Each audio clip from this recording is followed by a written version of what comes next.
والصلاة والسلام على أشرف الأنبياء والمرسلين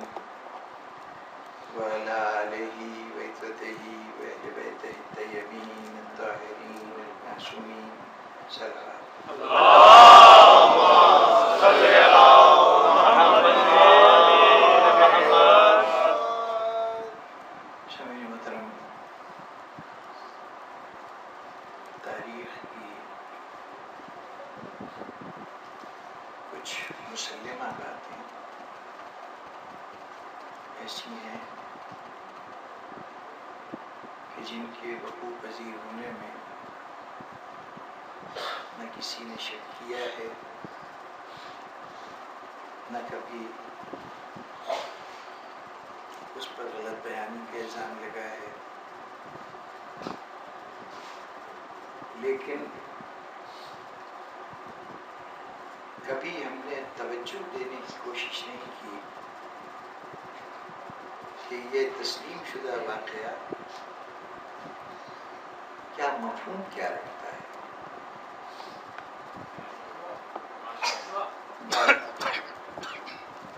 کیوں واضح ہوگی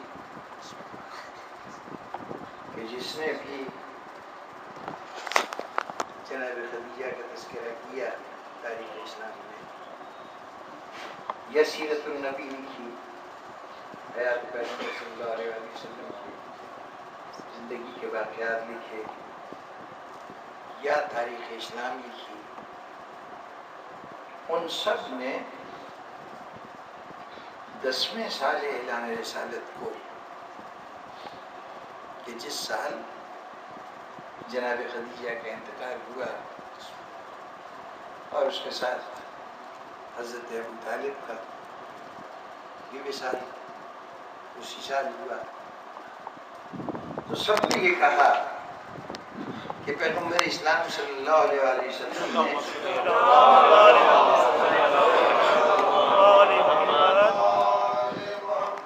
اس سال کو عام الحزن، حزن کا سال قرار دیا۔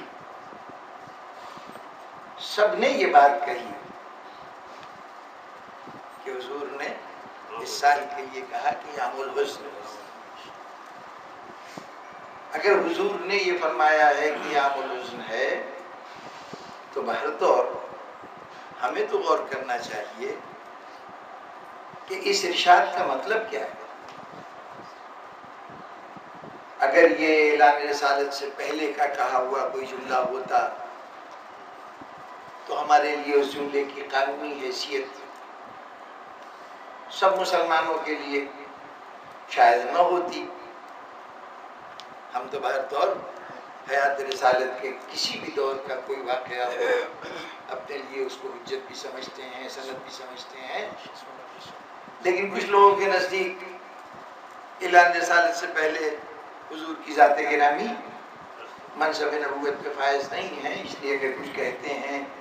یا کچھ کرتے ہیں تو اس کا تعلق ہماری زندگی سے نہیں ہے، صرف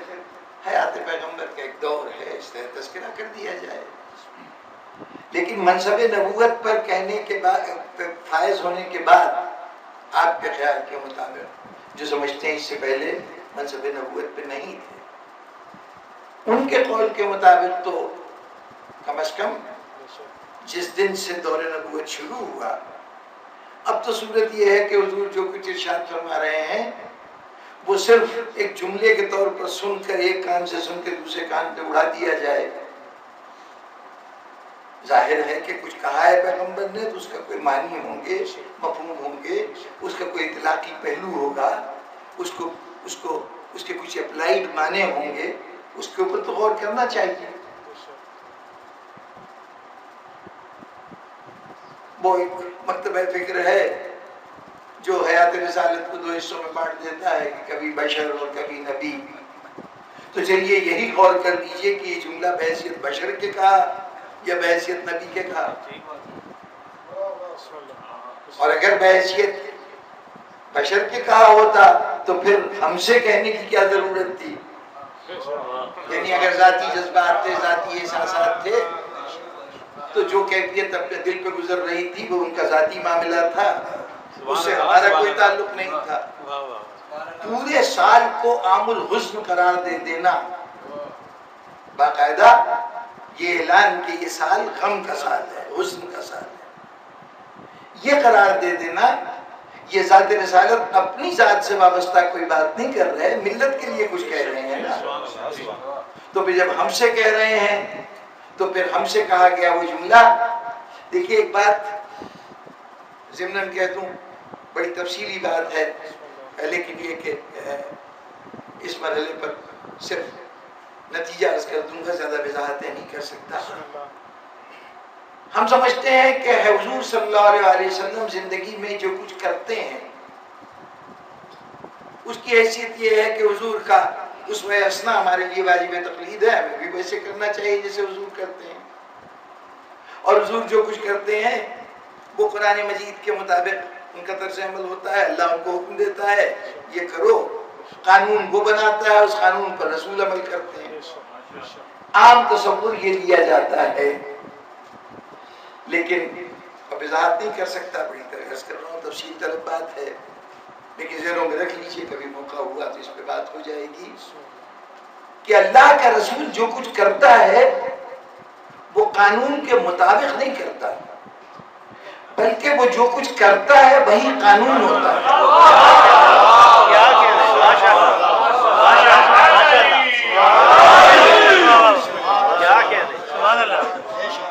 قرآن مجید کا یہ ارشاد کہ رسول کا اسوہ تمہارے لیے بہترین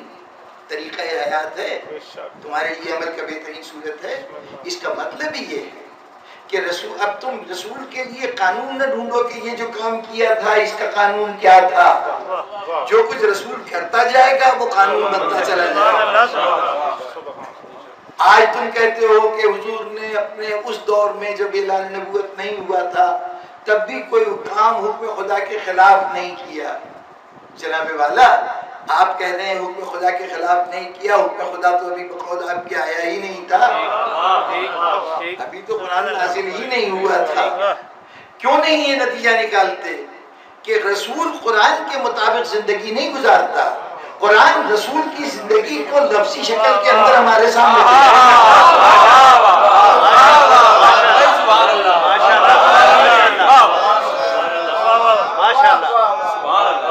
وہ قانون ساز نہیں ہے، وہ خود قانون ہے،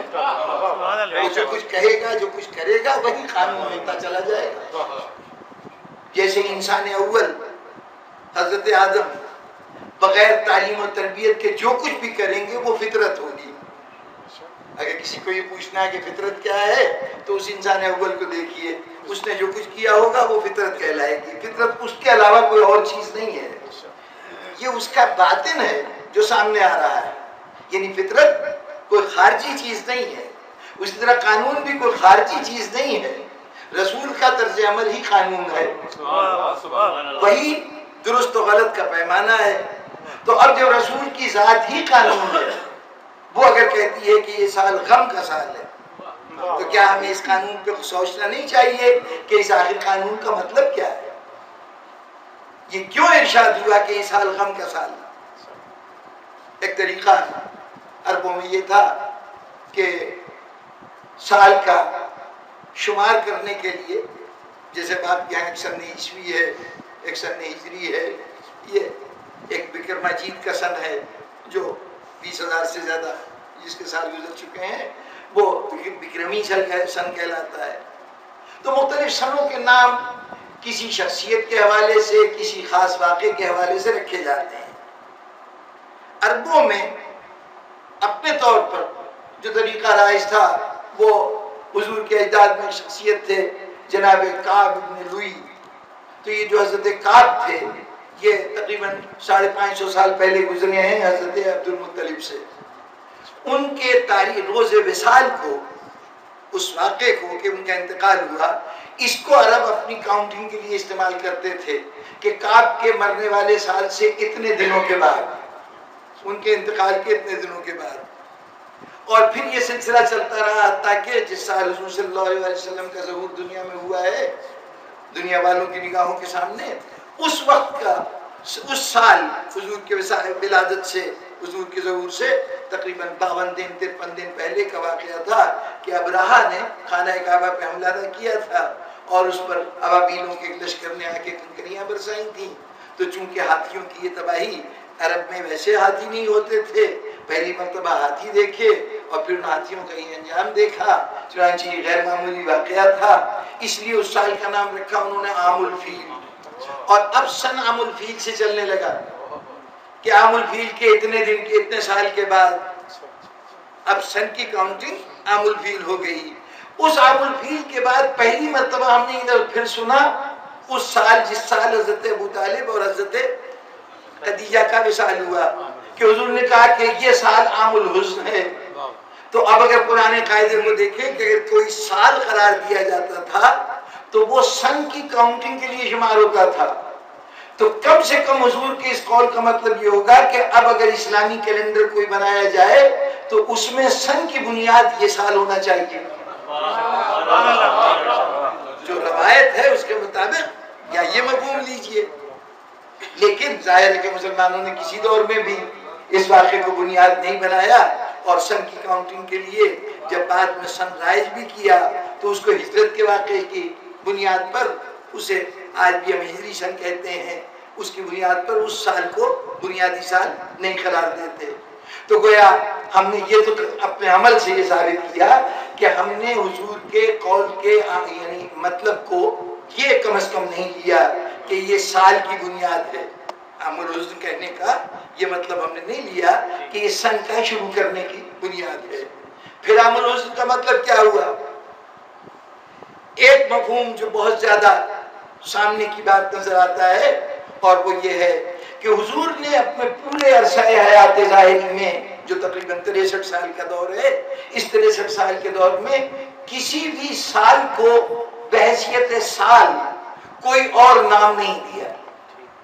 کامیابی کے بہت سے مرحلے آئے جب اسلام کو ایک وہ وقت تھا کہ جب اسلام کو سر چھپانے کی جگہ نہیں مل رہی تھی مکے میں، اور اسے اہل مکہ نے وہاں سے یعنی اس طرح سے نکالا کہ مسلمانوں کی حیات یہاں ناممکن ہو چکی تھی.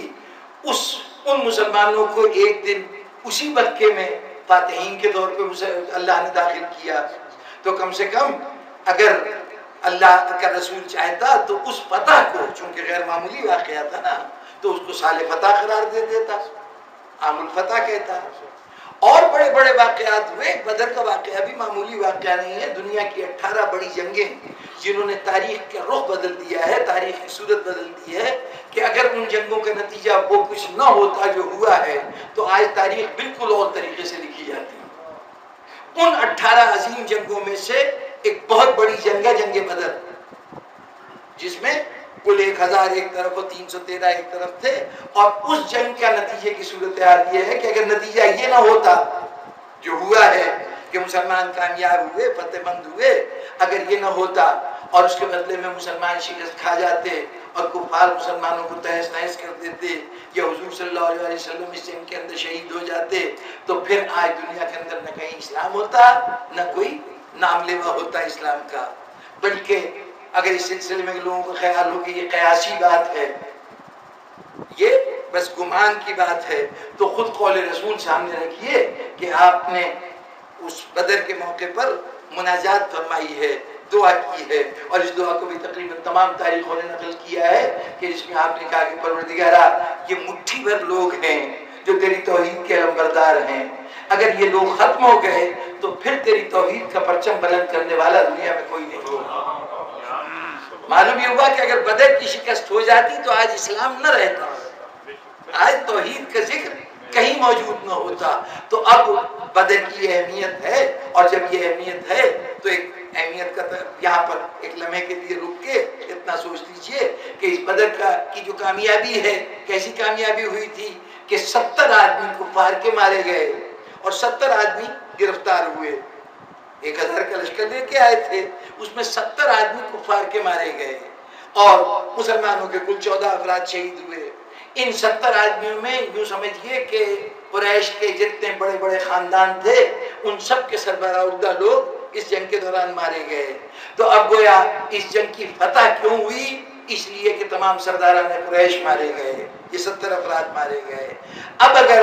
ان 70 افراد کے مارے جانے سے یہ فتح کی شکل اختیار کر گئی تو ان 70 افراد کے مارے جانے کا جس نے بھی فعل سر انجام دیا ہوگا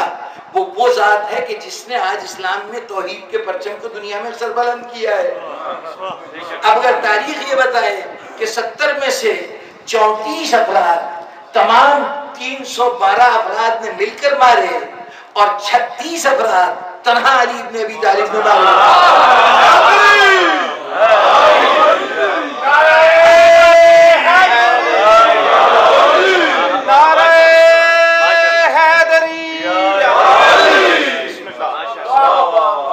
تاریخ نے تحقیق کر کے ان 36 افراد کی فہرست دے دی ہے۔ خدا کے فضل سے وہ فہرست میسر ہے کہ جو علی ابن ابی طالب کے مقتول ہیں، کوئی قیاسی ایسی اندازہ نہیں ہے۔ 36 افراد جو بدر کے اندر علی ابن ابی طالب کے ہاتھوں مارے گئے، تو 36 تو یہ ہیں، اور یہ 36 وہ ہیں جو علی کے ہاتھوں مارے گئے۔ اگر صورتحال ایسی ہوئی کہ علی کے پہنچائے ہوئے زخم سے گرنے والے شخص کی گردن کسی اور نے کاٹی تو علی نے کہا یہ مقتول میرے لسٹ سے ایسے کئی افراد ہیں جو علی کے حملوں سے زخمی ہوئے، لیکن قبل اس کے کہ علی وہ گردن کاٹنے کا مرحلہ طے کرے کوئی صاحب اور پہنچے اور انہوں نے سرخروئی حاصل کر لی، تو اس کے اوپر علی نے اپنے کلیم میں ان کو شامل نہیں کیا۔ تو جس نے 36 افراد مارے اس پورے لشکر کے اندر، تو آپ سمجھ لیجئے کہ فتح کا سہرا تو اسی کے سر بندھے گا نا، کیونکہ اس کے مقابلے میں جو بھی اور شخص ہوگا جس کی تلوار نے کوئی کارنامہ کیا ہوگا تو یہی کہ کسی نے 1 مارا ہوگا، کسی نے 2 مارے ہوں گے۔ 312 افراد پر آپ کو 34 آدمی تقسیم کر رہے ہیں، فی کا آدھا آدمی بھی نہیں آتا، 1/3 بھی نہیں آتا، 1/4 بھی نہیں آتا۔ تو جب 36 کے مقابلے میں کسی کا 0.25 یا 0.20 کنٹریبیوشن ہو تو سوچ لیجئے کہ اس 36 والے کی کنٹریبیوشن کی عظمت کتنی زیادہ ہے۔ تو اگر جنگ بدر آج توحید کے باقی رکھنے کا ذریعہ ہے تو پھر جس کی وجہ سے جنگ بدر فتح ہوئی اس سے بڑا فاتح تاریخ اسلام میں کوئی اور نہیں۔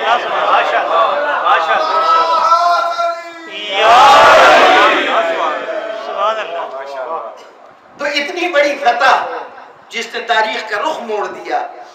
حضور نے اس سال کو بھی عام الفتح قرار نہیں دیا،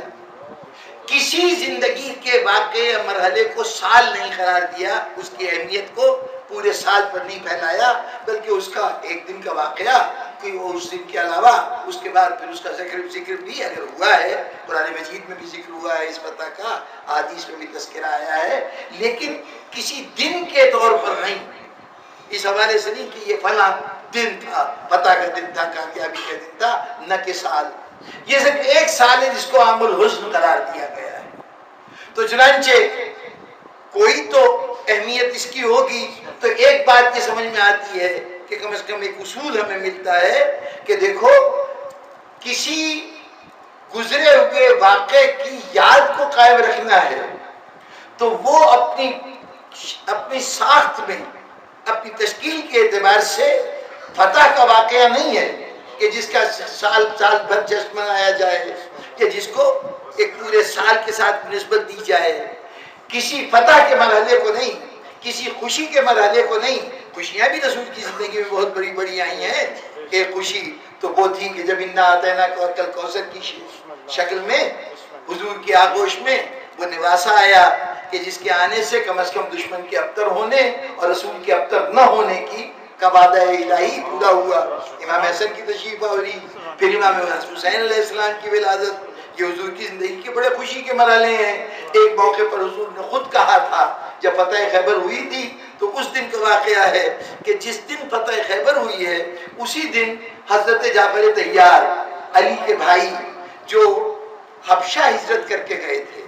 مسلمانوں کی ایک جماعت لے کے مکے سے جو سب سے پہلی ہجرت ہوئی ہے وہ حبشہ کی طرف ہوئی ہے. اس کے بعد حضور نے مدینے کی طرف ہجرت فرمائی تھی. جب مدینے تشریف لے آئے اور مدینے میں مسلمان مضبوط و مستحکم ہو گئے تو حبشہ کے گئے ہوئے اس قافلے کو ہدایت بھیجی گئی کہ تم لوگ مدینے واپس آ جاؤ. چنانچہ یہ حضرات مدینے پہنچے. یہاں پہنچے تو حضور معلوم ہوا کہ گئے ہیں فتح خیبر کے سلسلے میں، اس مارکے میں. تو چنانچہ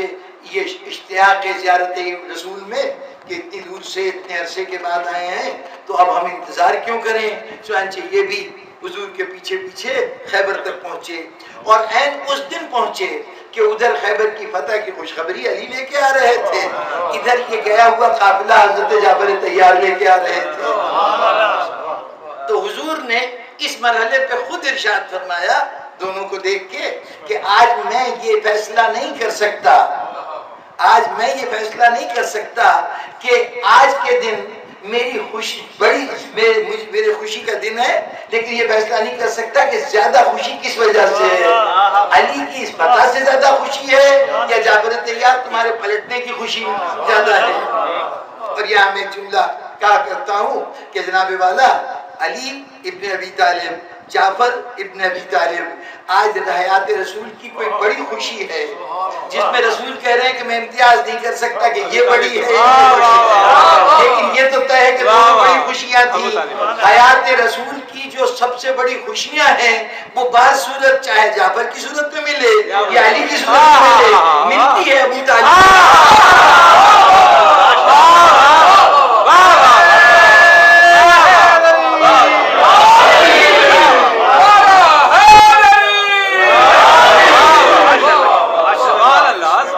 تو حیات رسالت میں خوشیاں بھی ہیں، حیات رسالت میں فتوحات بھی ہیں، لیکن رسول نے نہ کوئی عام الفتح بتایا نہ کوئی مسرت کا سال قرار دیا. اگر سال قرار دیا تو حسن کا سال قرار دیا.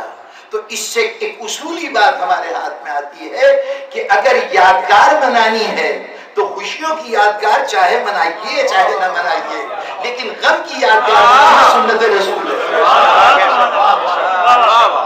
اس عام الحسن سے یہ دلیل نکلتی ہے کہ غم کی یادگار بنانا سنت رسول ہے. یہ قاعدہ رسول کی ذات نے مقرر کر دیا ہے. اور بزرگان محترم جب ایک پورے سال کو عام الحسن قرار دیا گیا ہے تو اب اس کا مطلب یہ تھا کہ مسلمان کسی اعتبار سے تو اس حسن کا مظاہرہ کرتے،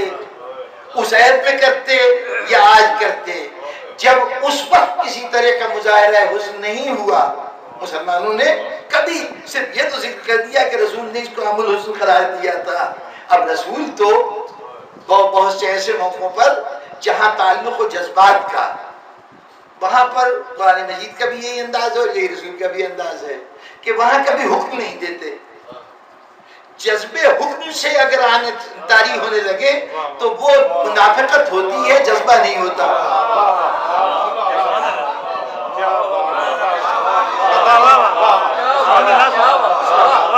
بھائی اگر کوئی کہے خوش ہو جاؤ اور میں خوشی کا اظہار کرنے لگوں تو یہ خوشی باطنی خوشی تو نہیں ہوگی نا، حکم کے تابع ہوگی. وہ اندر کچھ اور ہے باہر کچھ اور ہے، اسی کو تو منافقت کہتے ہیں. اگر حکم دیا جاتا غم مناؤ اور غم طاری بھی ہم کر لیتے تو ایسی صورت میں اس غم کا اظہار جو ہے منافقت ہوتا. تو جذبے کبھی حکم کے تابع نہیں ہوا کرتے. چنانچہ آپ دیکھیے طرز عمل رسول بھی دیکھیے اور طرز عمل قرآن بھی دیکھیے. طرز عمل رسول کیا ہے کہ چچا کی شہادت ہوئی، لوگوں کے گھروں میں دیکھا کہ لوگ گریہ کر رہے ہیں تو یہ نہیں کہا کہ میرے چچا کا ماتم کرو، یہ فرمائش نہیں کی کہ میرے چچا کی فرش ایسا بچھاؤ. بس اپنے اصحاب کے مجمع میں ایک جملہ کہہ دیا کہ آج سب کو رونے والے ہیں، میرے چچا کو رونے والا کوئی نہیں. بس یہ منشاء رسول کا اظہار تھا. جو مزاج دان رسول تھے ان کے دلوں میں تلاطم برپا ہو گیا. یہ کیسے ہو سکتا ہے کہ رسول کا غم ہو اور اس میں رسول کے دل میں یہ حسرت ہو کہ کاش کوئی اس غم میں غم کا اظہار کرتا. تو چنانچہ اصحاب نے اپنے گھروں کی خواتین کو حکم دیا کہ پہلے جاؤ اور جا کے حمزہ کے لیے فرش اعضا پہ شرکت کرو، اس کے بعد آ کے اپنے اپنے عزیزوں کو رونا. اور طبقات ابن سعد کی بیان کردہ یہ روایت موجود ہے کہ طبقات ابن سعد جو واقع احد کے تقریباً 150 سال کے بعد لکھی گئی، اس کتاب میں انہوں نے لکھا کہ اب تک مدینے کا یہ دستور ہے کہ جب کسی گھر میں کوئی موت ہو جاتی ہے تو وہ پہلے حضرت حمزہ کی فرشیزہ بچھاتے ہیں اور اس کے بعد اپنے میت کے اوپر آنسو بہاتے ہیں۔ معلوم یہ ہو گیا کہ جب کبھی موت ہو جائے تو شہید کا تذکرہ کر کے اپنے غم کو اس کے غم میں ملا دینا، یہ تعلیم رسول کا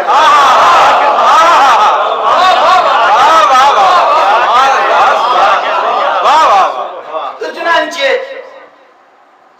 اس وقت کے مسلمانوں کو اگر دعوت غم دی گئی تو یہ کہہ کے نہیں کہ جاؤ غم مناؤ، بلکہ صرف اپنے دل کا اظہار کر دیا گیا۔ یہ طرز عمل رسول تھا، اور یہی طرز عمل رسول یہ اب طرز عمل پروردگار عالم دیکھیے کہ جو بھی حکم دینا تھا، نماز پڑھو، روزہ رکھو، حج کرو، زکوٰۃ دو، ان سب کے لیے باقاعدہ حکم آتا رہا یہ کام کرو۔ کتب علیکم، تم پر فرض کر دیا گیا ہے، تم پہ واجب کر دیا گیا ہے۔ یہ صیغہ امر استعمال کیا، اقیم الصلاۃ، نماز کو قائم کرو، باقاعدہ واضح حکم دیا گیا۔ لیکن پورے قرآن مجید میں ان احکامات کی فہرست میں ایک تقاضا عجیب و غریب ہے کہ کچھ یہ نہیں کہا کہ تمہیں حکم دیا جاتا ہے یہ کرو، بلکہ کیا کہا گیا؟ قل لا سلکم علیہ اجرا الا المودۃ بالقربى، ان سے کہہ دو ہمیں اور کچھ اجر نہیں چاہیے سوائے قربا سے مودت کے۔ مودت جذبے کا نام تھا، اگر کہہ دیا جاتا مودت کرو تو حکم ہو جاتا، پھر دعوی مودت تو لوگ کرتے اس لیے حکم کی اطاعت کرتے، لیکن میں نے عرض کیا کہ حکم کی اطاعت کرتے جذبے میں تو منافقت ہوتی، اس لیے یہ نہیں کہا کہ تمہیں حکم دیا جاتا ہے کہ مودت کرو، بلکہ کہہ دیا گیا یہ اجر ہے جو کچھ رسول نے تمہیں دیا ہے، اس کا اجر اگر تم دینا چاہتے ہو تو یہ ہے کہ مودت کا مظاہرہ کرو، مرضی ہے اجر دو یا نہ دو، مرضی ہے تمہاری اجر دو یا نہ دو۔ اتنا سوچ لینا کہ بغیر اجرت دیے ہوئے جو کچھ تم نے لیا ہے تمہارے لیے حلال نہیں ہوگا۔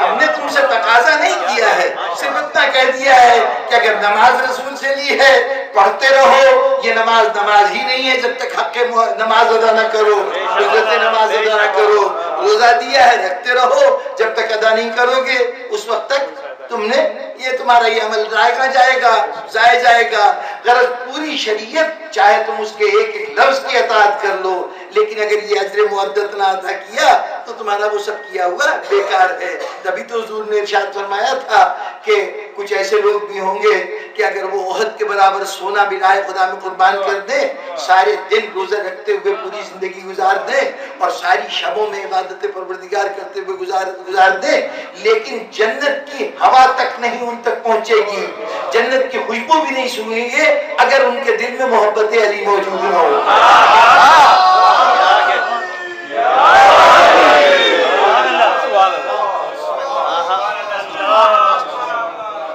تو اب جب رسول جب جذبوں کی بات کرتا ہے، خدا کرے تب بھی یہ نہیں کہتا کہ یہ جذبہ اختیار کرو، بلکہ اشارہ کر دیتا ہے کہ منشائے پروردگار یہ ہے کہ یہ جذبہ تمہیں ہونا چاہیے۔ جب رسول یہ بات کہتا ہے تو صرف اپنی خواہش کا اظہار کر دیتا ہے، معاملہ آپ پہ چھوڑ دیتا ہے۔ اب اگر رسول کہہ رہا ہے کہ یہ سال عام الحزن ہے تو گویا اس معاملے کو تم پہ چھوڑ رہا ہے کہ دیکھو ہمارے غم کو میرا ذاتی غم نہ سمجھنا،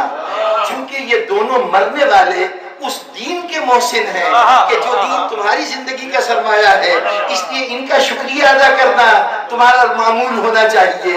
یہ عام الحزن میں اپنے جذبات کے اظہار کے لیے نہیں قرار دے رہا، بلکہ تمہیں اشارہ کر رہا ہوں کہ تم پر ایک احسان کا قرض ادا کرنا واجب ہے۔ اس قرض کی ادائیگی کی صورت کیا ہے کہ اس حزن کو کسی نہ کسی شکل میں مناتے رہا کرو۔ اور اگر محسنہ اسلام جناب خدیجہ، جناب ابو طالب یقیناً بہت بڑے احسانات ہیں، لیکن بعض اوقات اولاد باپ دادا سے بھی آگے بڑھ جاتی ہے۔ یقیناً بہت بڑا احسان ہے جناب خدیجہ کا، بہت بڑا احسان ہے جناب ابو طالب کا، لیکن ان تمام احسانوں کے مقابلے میں اسلام کے لیے، ان تمام احسان کے مقابلے میں حسین نے جو احسان اسلام پہ کیا ہے وہ کسی اعتبار سے کم نہیں ہے۔ کم کی تو بڑی دور کی بات ہے، کہاں حسین کا دیکھیے وہاں رسول نے کہا یہ عام الحزن ہے، اس طرح اپنی خواہش کا اظہار کیا کہ اس حسن کو تم بھی محسوس کرو. یہ رسول کا ذاتی حسن نہیں تھا، یہ اسلام پر ان کے احسانات کا اعتراف تھا کہ اس کو تم یاد کرو. تو اب اگر رسول اس سے زیادہ محزون نظر آئے، اس سے زیادہ غمزدہ نظر آئے کسی واقعے پر، تو وہ واقعہ تو اس بات کا تقاضا کرتا ہے نا کہ اس کے اعتبار سے زیادہ اہتمام کیا جائے. اب اگر اس سال کو صرف عام الحزن کہا ہے، ہم نے نگاہوں میں آنسو نہیں دیکھے، رسول کے گریہ کی آواز نہیں سنی، صرف یہ کہتے سنا ہے کہ یہ سال حزن کا سال ہے، یہ سال غم کا سال ہے. اس سے قلب رسول کی کیفیت ہم تک منتقل ہو گئی. اب اگر رسول کی ذات سے محبت ہے تو یہ سوچ لو کہ یہ غم صرف رسول کا غم نہیں ہے، تمہارا غم بھی ہے. اسی لیے رسول نے یہ بات کہی ہے. یہاں تو صرف زبان سے کہا ہے کہ یہ سال غم کا سال ہے، دل کی کیفیت ان لفظوں سے ظاہر ہوئی اور کسی عمل سے ظاہر نہیں ہوئی. لیکن اگر صورتحال یہ ہو کہ ام سلمہ حجرے میں داخل ہو، یہ سن کر کے رسول گریہ کر رہے ہیں، صدائے گریہ رسول سن کر اگر داخل ہو اور دیکھیں کہ رسول زار و قطار رو رہے ہیں، سینے پہ حسین لیٹا ہوا ہے، اور پوچھے ام سلمہ یا رسول اللہ کیا ہوا، کیا ہوا، کس بات پہ گریہ ہے؟ کہا آج ایک وہ فرشتہ آیا تھا جو اس سے پہلے کبھی میرے پاس نہیں آیا، اس نے آ کے کہا تھا اس نواسے سے آپ کو محبت ہے نا، اس کو آپ کی امت کربلا کے میدان میں ظلم سے شہید کرے. اور پھر رسول نے اسی مرحلے پر اپنی شریک حیات کو ایک خاک دی تھی کہ دیکھو اس خاک کو سنبھال کے رکھنا، یہ تمہیں بتا سکے گی کہ میرا حسین کس کیفیت میں. یہ خاک اس مرحلے پہ دی تھی. ذرا غور فرمائیے کہ رسول نے اپنے عمل سے بتایا کہ کتنا حزن ہے رسول کو. ابھی واقعہ شہادت حسین نہیں ہوا، ہم سے کہا جاتا ہے تم زندوں کا ماتم کرتے ہو، شہید تو زندہ ہوتے ہیں. ارے شہید تو زندہ ہوں گے قرآن مجید کے مخصوص معنی میں، چلتے پھرتے ہماری نگاہوں کے سامنے تو نہیں ہوتے نا. وہ قرآن کے اپنے لفظ کی جو بھی تعبیر ہو اللہ بہتر جانتا ہے کہ وہ زندگی کی کیفیت کیا ہے. بہرطور ان شہیدوں پہ تم کہہ رہے ہو نہ روئیں، ان کی جائیداد تقسیم کر دیں، ان کے وہ تمام قاعدے قوانین برتے جائیں جو کسی مرنے والے کے لیے برتے جاتے ہیں، زمین میں دفن بھی کر دیں، کفن بھی پہنا دیں، سبھی کچھ کر دیں. صرف قرآن نے کہا ہے کہ ان کو مردہ نہ کہنا.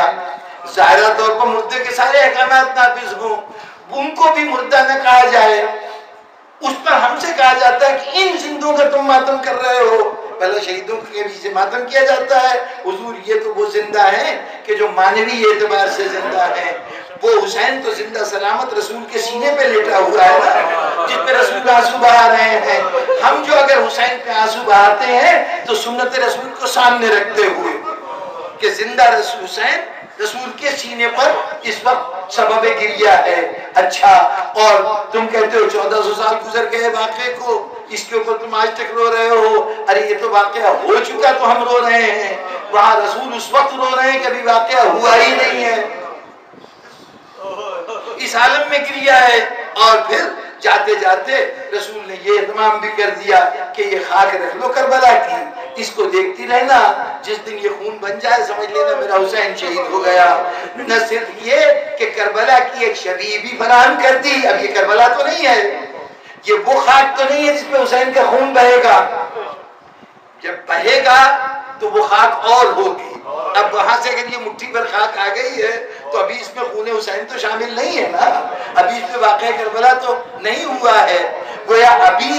واقعے سے صرف اس کی یہ نسبت ہے کہ جس جگہ سے یہ خاک آئی ہے وہاں پر ایک واقعہ ہونے والا ہے، لیکن اس ہونے والے واقعے کی یادگار کے طور پر اس کا کوئی تعلق اس واقعے سے نہیں ہے. لیکن یہ خاک دی جا رہی کہ اس کو رکھو، اس کی زیارت کرتے رہنا. اس دن سے ہم سمجھ گئے کہ کسی شکل میں بھی کربلا کی شبیہ ہو اس کی زیارت کرتے رہنا یہ بھی سنت رسول ہے. ہم نے ان اشاروں کو یہ سمجھا کہ رسول یہ نہیں کہے گا کہ میرے حسین کے اوپر آنسو بہاؤ، میرا حکم ہے، یہ شریعت کا تقاضا ہے. نہیں، میں صرف تمہیں اپنے جذبات سے آگاہ کر رہا ہوں. آگے تم اگر دعویٰ کرتے ہو مجھ سے محبت کرنے کا تو اب تمہیں خود سوچنا ہے کہ جو محبوب ہستی ہے اس کی محبت کی کیا کیفیت ہے. اور یہ تو جناب والا وہ مراحل تھے کہ جہاں پر رسول ابتدا میں عرض کر رہے ہیں کہ کل جو کچھ ہونے والا ہے اس کے لیے ارشاد فرما رہے ہیں، جب واقعہ ہو گیا تو جناب اس رسول نے جس نے پورے سال کو حزن کا سال قرار دیا تھا، اس صرف زبان سے سال کو حزن کا سال قرار دیا تھا، اس کی کیفیت کیا تھی؟ دو واقعے، دو روایتیں ایک ہی نوعیت کی تاریخوں کے اندر نقل ہوئی، ایک جناب ام سلمہ کی روایت اور ایک عبداللہ ابن عباس کی روایت۔ عبداللہ ابن عباس نے خانہ کعبہ میں خواب دیکھا، گئے تھے عبادت کرنے کے لیے، وہیں بیٹھے بیٹھے آنکھ لگ گئی، اور اس آنکھ لگنے کے بعد خواب دیکھا، اور جناب ام سلمہ نے اپنے گھر کے اندر جب حسین کے وہ خاک جو تھی وہ سامنے رکھ کے بیٹھی تھی، خاک اپنی جگہ موجود تھی لیکن ام سلمہ کا دل تڑپ رہا تھا، بےتاب ہوئی جا رہی تھی، صبح سے کئی مرتبہ بے ساختہ گئیں اور جا کے اس خاک کی زیارت کی، اور آخر اس کو نماز ظہر کے بعد یوں سمجھیے کہ اپنے سامنے رکھ کے بیٹھ گئیں کہ اب مستقل اس کو دیکھ رہی ہیں، یا اللہ خاک تو اپنی جگہ موجود ہے، رسول یہ کہہ کے گئے تھے کہ یہ خاک اگر خون ہو جائے تو سمجھنا کہ حسین مارا گیا، حسین تو موجود ہے، پھر میرا دل قابو میں کیوں نہیں آتا، مجھے کیوں نہیں سکون ہوتا، کیوں میں حسین کی طرف سے پریشان ہوں؟ بس اب یہ دلی تعلق تھا نا، ہوتے ہوتے ایک مرتبہ آنکھ سی لگ گئی تو کیا دیکھا؟ سامنے رسول کھڑے ہیں، وہ رسول نہیں اس انداز میں نہیں جس انداز میں دنیا سے گئے تھے، کیا انداز ہے؟ سر پہ خاک پڑی ہوئی ہے، سر پہ امامہ نہیں ہے، خاک پڑی ہوئی ہے، چہرے پہ لہو لگا ہوا ہے، ہاتھ میں ایک ضرب ہے جس پہ خون بھرا ہوا ہے، یا رسول اللہ یہ کیا حال ہے؟ کہیں میرے حسین کا لہو ہے، صبح سے حسین اور اس کے عزیزوں کا لہو جمع کر رہا ہوں۔ شاید جب حسین نے یہ کہا کہ حسین کے عزیزوں اور حسین کا لہو جمع کر رہا ہوں تو اسی وقت ام سلمہ کو سمجھ میں آ گئی ہوگا کہ آخر میرے دل کو چین کیوں نہیں آ رہا تھا۔ یقیناً حسین تو سلامت تھا لیکن علی اکبر شہید ہو چکا تھا،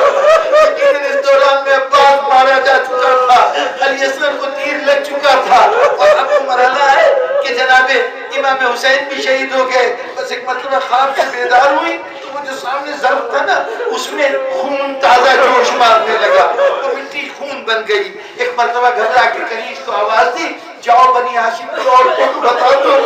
رسول جو خاک دے گئے تھے نا وہ خون ہو گئی ہے۔ خبر سنتے ہی عورتیں با حسینہ کہتی ہوئی خانہ جناب ام سلمہ میں داخل ہوئی، آ کے اس ضرب کے گھیرا ڈال کے بیٹھ گئی اور سب حسین کو یاد کر کے آنسو آنے لگی۔ اس مرحلے پر اچانک دروازے پہ آہٹ ہوئی، جناب ام سلمہ نے نظر اٹھا کے دیکھا ایک بچی گھر میں داخل ہو رہی تھی۔ جلدی سے بیویوں سے کہا خدا کے لیے رونا بند کرو، اب یہاں کچھ آنسو پوچھ دو، سغرا منظر برداشت نہ کر سکے۔ سغرا داخل ہوئی، نہ تو بابا کی طرف سے کوئی خط آیا نہ بھائی نے مجھے کہتے کہتے ایک مرتبہ اس خون اس برتن میں نظر پڑی جس میں خون تھا، کیا سمجھ گئی ہے مجھے کوئی نہیں، میرا بھائی مارا گیا، میرا بابا دنیا سے رخصت ہو گیا۔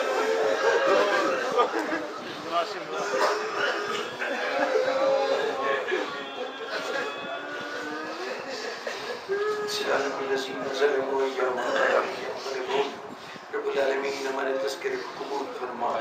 ہمارے گناہان صغیر و کبیرہ کو معاف فرما، صراط مستقیم پر ثبات قدم عطا فرما، حاضرین کی تمام حاجتوں کو پورا فرما۔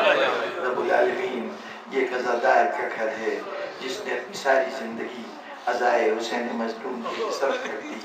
منشائے قلب رسول کو پورا کرنے میں اس نے اپنی زندگی کی ہر لمحے کو صرف کیا۔ یا اللہ ہم جانتے ہیں کہ جس مقام بلند کا وہ مستحق ہے یقیناً تیری طرف سے وہ مقام عطا ہوگا۔ یا اللہ ہم یہ تو نہیں کہتے کہ اس کے درجات بلند فرما، یقیناً اگر اس کے درجات بلند نہیں ہوں گے تو پھر دنیا میں کون ہے جو بلندی درجات کا متمنی ہو۔ رب العالمین دعا ہے تو یہ دعا ہے کہ پروردگارہ جس نسبتوں پہ تو نے انہیں فائز کیا ہے ہمیں بھی ان کے قریب ان کے جواب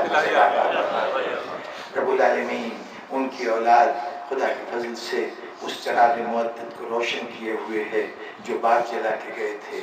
یہ بات میں پہلے بھی کہہ چکا ہوں کہ وہ تنہا تھے جنہوں نے اتنے مراحل، اتنے مواقع فراہم کیے ہیں ذکر حسین کے۔ اب ماشاءاللہ اولاد اپنی تعداد کے اعتبار سے جتنے گنا بڑھ چکی ہے، اگر اتنے ہی گنا وہ جناب اشتیاق زیدی صاحب کے کاموں کو بڑھائے تب بھی وہ ان کی حد سے باہر اس لیے نہیں جائے گی کہ ابھی وہ ان کے برابر آئے ہیں، ان سے آگے نہیں گئے۔ ہم تو یہ چاہیں گے کہ اتنے ہوئے کام ان سے بھی کہیں زیادہ ہوں، اور یا اللہ ان کی توفیقات میں اضافہ فرما۔ اس گھر میں تیری رحمتوں کا نزول ہر دور میں ہر حال میں ہوتا رہا رب العالمین۔ آئندہ بھی اس گھر کے اندر جو اولاد عطا ہو وہ صالح اولاد اور ذکر محمد و آل محمد کرنے والی اولاد، عزائے حسین کا اہتمام کرنے والی اولاد عطا ہو۔ اس گھر میں جو مال آتا رہا وہ مال محمد و آل محمد کے تذکروں کے لیے مخصوص ہوتا رہا رب العالمین۔ فراوانی رزق بھی عطا فرما اور اس رزق کو جناب ذات پیغمبر اور ان کی آل کے مشن کی تکمیل کا وسیلہ بھی کرا رب العالمین۔ اس گھر کی خوشیوں کو آل محمد کی خوشیوں سے وابستہ کر،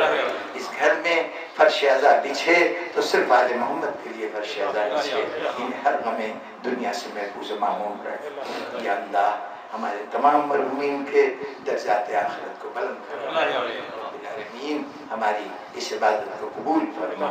اور اپنی آخری حجت کا جل ضرور فرما، اور ان کی خدمت میں ہمیں بحث کے جانثار کے شامل ہونے کی سعادت عطا فرما۔ پروردگارہ جب اجتماعی دعا سب کے تمام دلوں کی آرزو پوری ہونے کی بات ہے، نہ معلوم کتنی باتیں ہیں کہ جو دلوں میں ہیں زبانوں پہ نہیں آئیں۔ جہاں تک بیماروں کی شفا کا تعلق ہے اس کی دعا بھی ہماری جانب سے ہے، جہاں تک بے اولادوں کے نعمت اولاد کے حصول کی دعا ہے وہ بھی ہماری زبان پہ جاری ہے، جو رزق کے معاملے میں محروم ہیں ان کے رزق میں وسعت کی دعا بھی ہماری طرف سے ہے۔ لیکن پروردگارہ ان دعاؤں کے ساتھ سب سے بڑی دعا یہ کہ اے علیم و خبیر، اے دلوں کی تنہائیوں میں بھی آگاہی اور خبر رکھنے والا، ہمارے دل کی دعاؤں کو بھی پورا فرما دے۔ اور ایک دعا تو میں اکثر کرتا ہوں کہ یا اللہ ہم تو زبان پہ جو لاتے ہیں وہ ہماری وہ دعائیں ہیں جن کے قبولیت کی تمنا ہے، جو ہمارے دل میں ہے وہ بھی ہماری دعائیں ہیں کہ وہ قبول ہو جائیں۔ پروردگارہ